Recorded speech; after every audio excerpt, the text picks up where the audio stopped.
Deniz Müzik.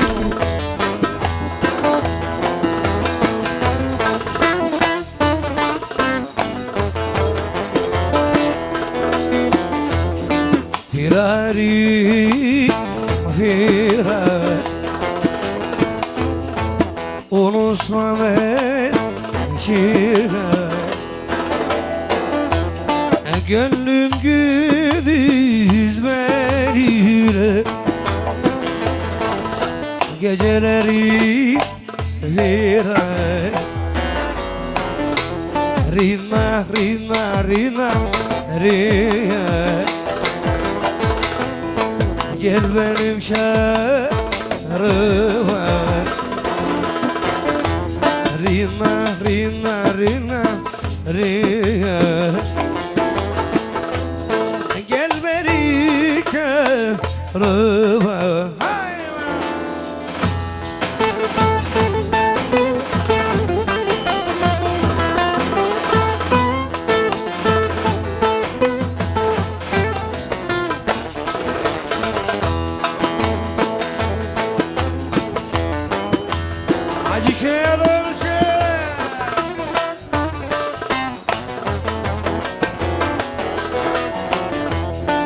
Firari severim sensin beni derim gönlüme ceza veririm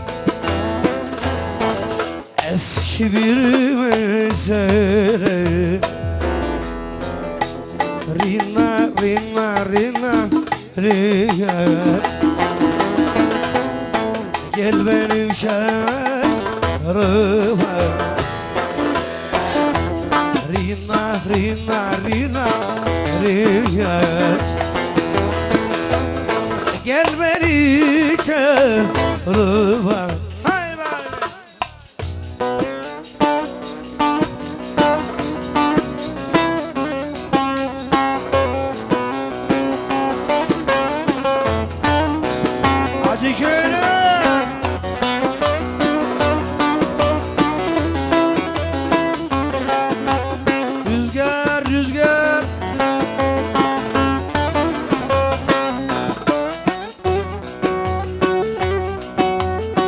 sen aşık oldun gecemi hep aydınlasan o ceylan gözlerinle kalbimi çizsin sensiz yaşamaktır yarim beni korkutan sensiz bırakmasın beni olur yana neredeydi şimdiye kadar sen ay parçası sessiz karanlık dünyama diğer yarısı ahu gözde şifa bulur kalbin arası öyle mi ona seven gönülde aşkın sırrı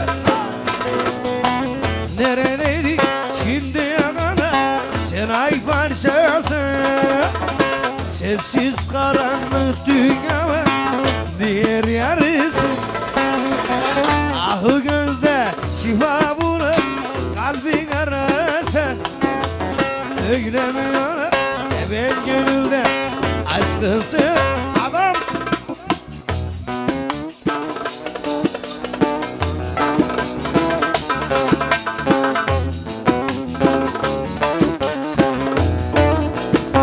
Asya Anatolia yok mu bir alkış sesi ne olacak öldünüz mü şöyle sağdan soldan bir karşılardan yanında bir şey kardeşin oradan bir alkış sesi ça ça ça ça ça ça eşek hayla yürü yürü yürü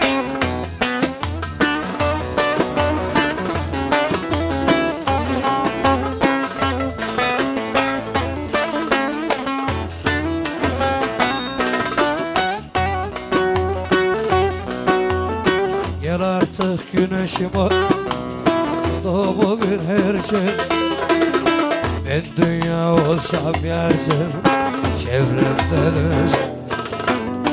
Sen tomurcu çiçek olsan en güzel gül. Ben yağmur olsa seni üzden. Neredeydi şimdi valla sen ay parçası. Sensiz karanlık dünya diğer yarız. Akı gözde şifa bulur kalbi yarası. Öyle mi ona seven gönülde aşkınsın. Nerede şimdi kadar sen ay parçası. Sensiz karanlık dünya var diğer yarız. Şaşı gözde şifa bulur kalbi yarası. Öyle mi ona seven gönülde aşkınsınız. Haydi bakalım geç.